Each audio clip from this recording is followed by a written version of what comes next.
As the last echoes of the Western Roman Empire faded into the annals of history, whispers of despair filled the air like the mournful toll of a distant bell. The world outside the crumbling walls of Rome lay in disarray, a chaotic tapestry woven with threads of conflict and uncertainty. But deep within the Eastern realm, where the sun rose above golden domes and lush gardens, a different story unfolded. A tale of resilience amid the ruins. In the heart of Constantinople, the vibrant capital of the Byzantine Empire, a young scholar named Alexios wandered through the bustling marketplace. The air was thick with the aroma of spices and baked bread, a testament to the rich culture that thrived in the shadows of fallen greatness. His dark hair was tousled, and his eyes sparkled with an insatiable thirst for knowledge. He often found solace among the aged tomes in the Grand Library, where the wisdom of the past intertwined with the hopes of the future. Yet, as the days turned to years, the empire faced an unyielding tempest. The weight of external threats loomed large as rival armies approached, their banners fluttering menacingly on the horizon. The cries of the people echoed through the narrow streets, a chorus of fear and uncertainty that clawed at Alexios's heart. He yearned to protect the fragile legacy of his ancestors, to stand against the tide of oblivion that threatened to wash away their identity. One fateful night, lit only by the flickering light of candles, Alexios stumbled upon an ancient manuscript hidden beneath layers of dust. The parchment whispered of forgotten emperors and the indomitable spirit of the Byzantines, their faith forged in fire, their icons a testament to a struggle that transcended mere survival. It ignited a spark within him, a flame that urged him to rally the people, to rekindle the flame of hope. But as he took to the streets, filled with fervor and determination, he faced a bitter conflict within. Doubts gnawed at him. Could one voice truly make a difference in the face of such overwhelming odds? Would the people heed his call to arms, or would they remain paralyzed by fear? With each passing day, Alexios's resolve grew stronger, fueled by the stories of triumph and tragedy that defined the Byzantine spirit. He gathered allies, scholars, artisans, and brave warriors, each carrying the weight of their own dreams and fears. Together they formed a tapestry of unity, a testament to the strength that lay in their shared identity. As the battle for the empire loomed, a palpable tension filled the air. The clashes of swords rang through the streets, a symphony of chaos and courage. With his heart pounding in his chest, Alexios stood at the forefront, rallying his comrades with words that echoed like a battle cry through the dust and smoke. In that moment, he realized that the struggle was not just for land or power, but for a way of life, a legacy that would endure beyond the confines of time. The Byzantines fought not merely against invaders, but for the very essence of who they were. And as the sun rose on the battlefield, casting a golden light over the warriors, a renewed hope blossomed in their hearts. In the aftermath, as the dust settled and the echoes of battle faded, Alexios emerged not just as a scholar, but as a leader. The Byzantine Empire, though scarred and weary, stood resolute, a beacon of faith and resilience. They had weathered the storm and emerged stronger for it, a testament to the enduring spirit of Rome. Years later, as Alexios gazed upon the glistening domes of Constantinople, he understood that the story of the Byzantine Empire was not merely a chronicle of emperors and icons, but a living legacy, a flame that flickered in the hearts of all who called it home. A story that would carry on. In the twilight of an empire, the air was thick with a blend of uncertainty and ambition. The grand city of Rome, once a beacon of power, now trembled under the weight of its own vastness. Streets that once echoed with the laughter of citizens were now haunted by whispers of discontent. It was here, amidst this backdrop of splendor and decay, that we find Emperor Diocletian, a man whose resolve was as steadfast as the stone walls surrounding him. With furrowed brows and a heart heavy with the fate of his people, Diocletian gazed out from the balcony of his palace. The golden rays of the sun were fading, surrendering the sky to a palette of deep oranges and purples. He could feel the pulse of the city beneath his feet, a relentless beat that mirrored the chaos in his mind. The Roman Empire had sprawled too far, its edges frayed and fraying further with each passing day. The weight of governance had become an unbearable burden. In his resolute heart, Diocletian knew that change was not merely a choice, it was a necessity. The whispers of history nudged at him, urging him to consider a bold stroke of genius, to divide the empire he so loved. It was a gamble, one that could either restore order or plunge them all into deeper chaos. As he turned from the balcony, he could hear the distant sounds of soldiers clashing, merchants bickering over prices, and citizens lamenting their fortunes. Days turned into weeks as Diocletian meticulously crafted his plan. He envisioned two halves of a once great empire, each with its own ruler, each with its own destiny. He dreamt of a future where the East would flourish under the worn sun of Byzantium, while the West would still bask in the remnants of his beloved Rome. The thought brought him a flicker of hope, but was swiftly drowned by the heavy weight of doubt. The day of the proclamation arrived like a storm on the horizon. Gathered in the grand hall, courtiers and soldiers alike held their breath, the tension palpable.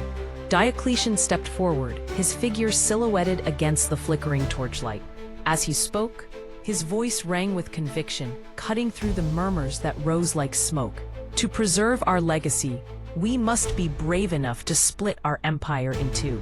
Gasps echoed through the hall, disbelief mingling with awe. The conflict that erupted within those walls mirrored that of the empire itself, loyalty battling against fear of the unknown. Some heralded the decision as a path to salvation, while others saw it as the beginning of the end. Diocletian, standing alone at the forefront, felt the weight of 1,000 gazes, each one a reflection of his own fears and hopes. Yet as he looked out over the faces of those assembled, he felt a flicker of resolve ignite within him. They were not merely subjects, they were the lifeblood of the empire. In that moment, he understood that to lead was to embrace uncertainty, to guide others through the fog of change. With a steady breath, he declared, "We will safeguard our future. We will rise anew, like the phoenix from the ashes." His words did not fall on deaf ears. Emotions swelled in the hall, transforming skepticism into cautious optimism. As the proclamation took root, the air shifted. Diocletian felt the bonds of his uncertainty begin to loosen, replaced by a newfound clarity. The empire would be divided, yes, but it would not be severed. With time, each half would grow, evolve, and perhaps in their separation, discover strength. And so, as the sun dipped below the horizon, casting long shadows across the landscape, Diocletian realized that the act of division was not an end, but a beginning. The fabric of Rome and Byzantium would be woven anew, rich with the colors of resilience, hope, and the enduring spirit of its people. In the year 330 CE, the air was thick with the scent of spice, and the distant echoes of commerce filled the bustling streets. A great transformation was underway, as the sun began to rise over the horizon, casting an ethereal glow upon the land where Europe kissed Asia. This was a pivotal moment, one that would carve a new chapter in history. In the heart of this change stood a vision, a man named Constantine, whose ambitions were as vast as the empire he ruled. Constantine, a figure of strength and determination, surveyed the expanse before him. His piercing blue eyes glimmered with excitement and a hint of trepidation. He could see the future in the rich tapestry of cultures, a melange of traders, philosophers, and soldiers, all converging at this crossroads. This was not just a city, it was a beacon of hope, a sanctuary for those yearning for progress and unity. He stood atop a hill, the wind tousling his dark hair as he envisioned the city that would rise from the earth, a new capital that would blend the legacies of old with the promise of the new. Nova Roma, he declared, a name that echoed with proud history yet held an air of innovation and rebirth. But as the stones began to be laid and the walls erected, whispers of doubt crept into the hearts of many. Some questioned whether a new city could truly rival the grandeur of Rome, the eternal city. The conflict gnawed at Constantine, for he felt the weight of history pressing upon his shoulders. The stakes were monumental. If he failed, the repercussions would ripple across the empire and beyond. Night after night, he pondered under the vast expanse of stars, the challenges ahead wrestling with his dreams. Would he be remembered as a conqueror or a fool? As he walked through the burgeoning streets, the laughter of children filled the air, and the vibrant colors of the marketplace dazzled his senses. Each sound, each sight, ignited a fierce determination within him. He could not let fear dictate his legacy. With renewed resolve, Constantine poured his heart into the city. Soaring domes and sprawling plazas that would echo with the footsteps of generations to come. The construction flourished, and with it, a sense of community blossomed among the workers, who labored tirelessly, forging a new identity alongside their emperor. As the last stone was laid, and the sunlight caught the polished surfaces, the city stood proud. The name Constantinople began to resonate, a name that would be etched into the annals of history, symbolizing unity and resilience. Constantine stood before the gates of his creation, a mixture of pride and humility welling in his chest. The city was not just a reflection of his dreams, but a testament to the strength of the human spirit. In the years that followed, Constantinople would thrive, a beacon of culture and power, a bridge between worlds. And as the sun set on that monumental day, the echoes of hope and ambition filled the air, resounding through the ages. Constantine had not just built a city. He had woven a legacy that would endure, a story of triumph over doubt and the relentless pursuit of a dream. In the heart of a city that had thrived for centuries under the watchful gaze of marble gods, change whispered through the cobblestone streets. As the sun dipped low, painting the sky with hues of crimson and gold, a palpable tension filled the air. This was Rome, a place where faith was once measured by the offerings laid at the feet of towering statues. But now a new belief was stirring, gathering strength like the tide rising on the shore. Constantine, a ruler born of ambition and a thirst for unity, stood at the helm of this transformative era.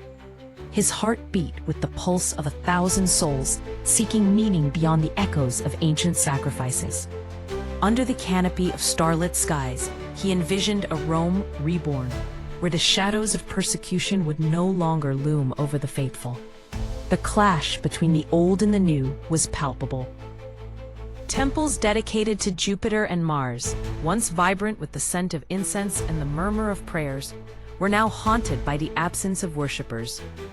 The laughter and chatter of the faithful began to fade, replaced by the fervent whispers of those who had found solace in the teachings of Christ. It was a shift that rattled the very foundations of the empire, igniting both hope and fear amongst its citizens.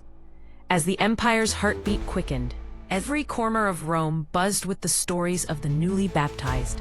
Men and women who had once hidden their beliefs in fear, now embraced their faith openly. The scent of fresh bread mingled with the fragrant herbs of olive oil. As gatherings took on a festive air, communities were formed, their bonds strengthened by shared conviction and the promise of a new life. Yet not all welcomed this change. The old guard, draped in the rich fabrics of tradition, clung to their fading gods with a ferocity that belied their crumbling power. Whispers of dissent echoed through the marble halls as conspirators plotted to reclaim their lost influence. The conflict simmered beneath the surface, a potent blend of fear, anger, and a deep yearning for the past. In the midst of it all, Constantine stood resolute. He felt the weight of history resting on his shoulders, the hopes of a fractured civilization cradled in his hands. He sought counsel from bishops and philosophers alike, his mind a whirlwind of thoughts grappling with the enormity of his decisions. With every decree issued, he knew he was steering the empire towards an uncertain future, one that threatened to ignite civil unrest. But through the storm of conflict, a sense of clarity emerged. Constantine ventured into the streets, mingling with the people, witnessing their transformations. He saw them, once fearful, now radiant with newfound faith. He listened to their stories, their tears mingling with laughter as they recounted tales of resilience, of hope that flickered like the candles in their makeshift chapels. In the end, it was not force that won out, but understanding. The edict came not from a place of tyranny, but from a heart that craved unity. Constantine legalized Christianity, not merely as a political move, but as a tapestry woven into the very fabric of Roman life. No longer would the faithful be hunted in the shadows, they would stand proudly in the light, transforming the empire's identity as the old gods faded into memory. As the first rays of dawn broke over the horizon, illuminating the city with a soft, golden glow, the sounds of joy filled the air. Rome was changing, and with it, the hearts of its people. The embrace of a new faith marked the end of one chapter and the beginning of another. A poignant reminder that even in the darkest times, hope can rise, unfurling like the wings of a dove, ready to soar into the future. As the sun began its slow descent beyond the horizon, the sky transformed into a canvas of fiery oranges and deep purples, casting a haunting glow over the crumbling ruins of once mighty structures. The air was thick with the scent of damp earth and decaying stone, echoing the history that seeped from every crevice of the Roman Forum. A chill settled over the land, whispering of the change that had swept through the West like a relentless tide, washing away the glory of an empire that had stood for centuries. Marcus, a soldier of the legions, stood amidst the ruins, his heart heavy with the weight of loss. Once, he had marched bravely through the cobbled streets of Rome, the cries of the citizens ringing in his ears, the grandeur of the Colosseum towering above him like a guardian. Now, his armor felt like a grave shroud, the glint of his sword dulled by the tarnish of despair. The echoes of laughter and celebration had been replaced by the distant sounds of chaos as barbarian tribes surged across the borders, like a dark wave swallowing the last glimmers of light. He could still see the faces of his comrades, youthful and vibrant, their dreams intertwining with the fate of their beloved empire. They had believed in a future bright with promise, filled with the triumph of civilization over the uncivilized. Yet, as he gazed out at the horizon where the last rays of sun fought to remain, he understood that the West was descending into ruin, the very foundations of their existence crumbling beneath their feet. The summer of 476 CE had dawned with an ominous air, the winds carrying a change that felt almost sentient. News of the last Western Roman emperor's dethronement spread like wildfire, igniting fear and uncertainty among the citizens.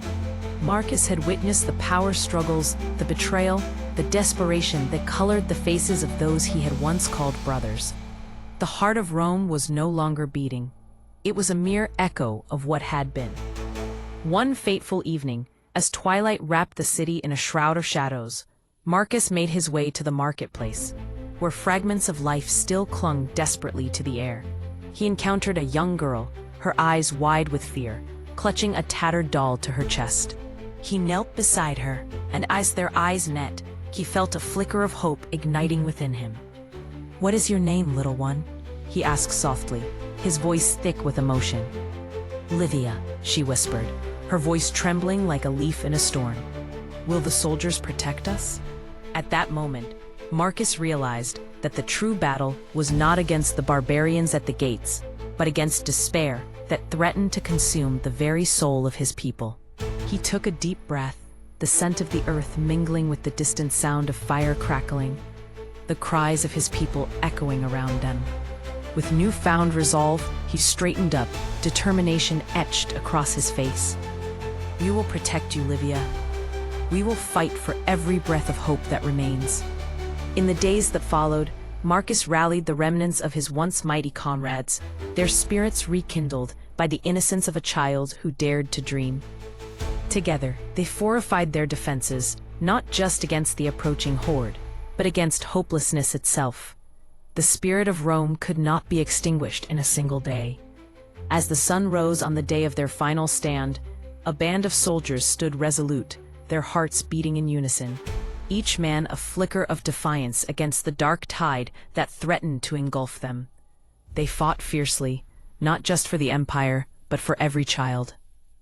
Every dream that still lingered within the ashes of their fallen world. And while the West would indeed fall, the spirit of resistance would rise anew, ever resilient, like the dawn that followed the darkest night. In the end, they learned that an empire could perish, but the heart of its people would endure, a testament to their unyielding hope, echoing through the ages like a whisper on the wind.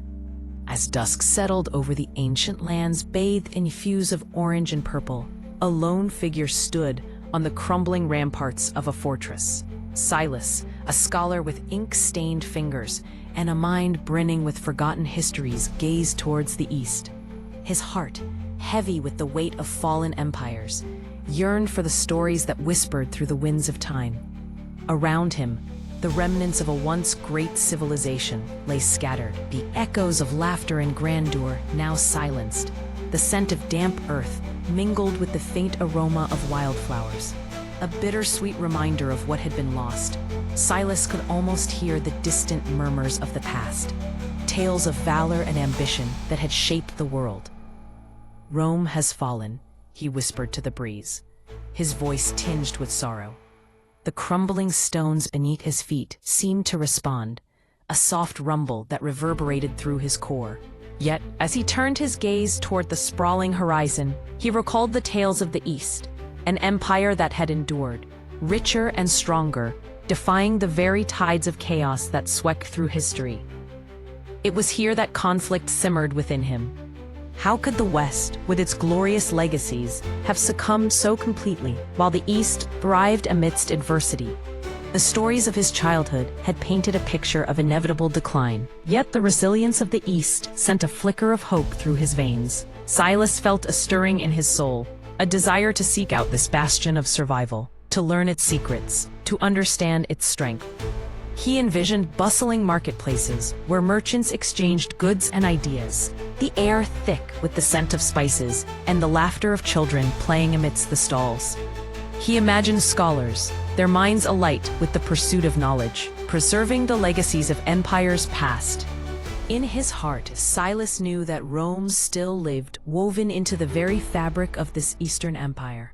As night fell, the first stars appeared, twinkling brightly like the dreams he harbored. Silas took a deep breath, the cool air filling his lungs with determination. Setting forth on his journey, he would traverse the lands where history was alive, where the spirit of Rome endured. He felt a sense of purpose swell within him, a calling to bridge the chasm between the fallen and the thriving. With every step he took away from the fortress, Silas felt the weight of the past transform into a beacon of hope. He was not just a scholar, he was a seeker of stories, a bearer of legacies, and as he ventured into the night, the echoes of Rome intertwined with the promise of the East, filling his heart with a resolute belief that though one chapter had closed, another was just beginning. As the sun set behind the crumbling walls of what was once a great city, the air was thick with the scent of damp earth and history. The echoes of distant voices drifted through the twilight, mingling with the soft rustle of leaves in the ancient olive trees that stood as silent witnesses to time. In the heart of this fading empire, a group of proud souls gathered, their hearts beating in rhythm with the land they cherished. They would not call themselves Byzantines. To them, the very essence of their identity was woven into the legacy of the Romans. They were the last Romans, custodians of a story that refused to fade into the annals of oblivion. At the center of the gathering stood Marcus, his weathered face etched with the lines of struggle and resilience. His deep-set eyes sparkled with the fire of conviction as he addressed his community, the flickering torchlight casting dancing shadows on the cobblestones beneath their feet. "We carry the weight of our ancestors," he proclaimed, his voice resonating with emotion, "and it is our duty to breathe life into their legacy." But as the words hung in the air, a chill swept through the crowd. For outside the city's walls, the encroaching darkness of uncertainty loomed. The old ways were threatened by forces that sought to erase their history, to rewrite the narrative of their existence. Whispers of invasions echoed ominously, and fear began to gnaw at the edges of their hope. Among the crowd stood Ilara, a young woman with hair the color of sunlit wheat. Her heart ached with the weight of her family's history, but it was her spirit that burned brightly with determination. She stepped forward, her voice trembling but resolute. "We must not let fear dictate our actions. Our story is only just beginning." Her words pierced through the veil of despair, igniting a flicker of hope among the weary faces surrounding her. As the night deepened, the gathering transformed into a palpable force of unity. Together, they shared tales of their ancestors, their triumphs and tragedies, each story a thread woven into the rich tapestry of their identity. Laughter punctuated the air, mingling with tears as they remembered those who had come before them, each memory a reminder of their shared strength. The conflict was not just external, but internal, as doubts lingered in the hearts of some. Yet, with every shared story, that sense of doubt began to dissolve, replaced by a fierce loyalty to their roots and each other. By the time the first light of dawn began to creep over the horizon, it was clear that they were ready to fight for their narrative. Emboldened, Marcus and Alara led the charge, rallying the townsfolk to defend their heritage. As they fortified the walls, their determination solidified their bonds. They were not merely a remnant of a bygone era, but a vibrant community ready to reclaim their story. In the days that followed, the clash came, and as the sun rose on that fateful morning, it illuminated the faces of warriors and guardians alike. They stood shoulder to shoulder, blood coursing with purpose, their spirits unyielding against the tide of darkness. And when the dust settled, it was not just a victory they claimed. It was the affirmation that they were, and would always be, Romans. Their story, once teetering on the brink of obscurity, soared anew, vibrant and resolute, echoing through the ages. With their legacy inscribed in the annals of time, they embraced their identity and the future that lay ahead, one filled with promise and endless potential. The last Romans, yes, but also the first of a new beginning.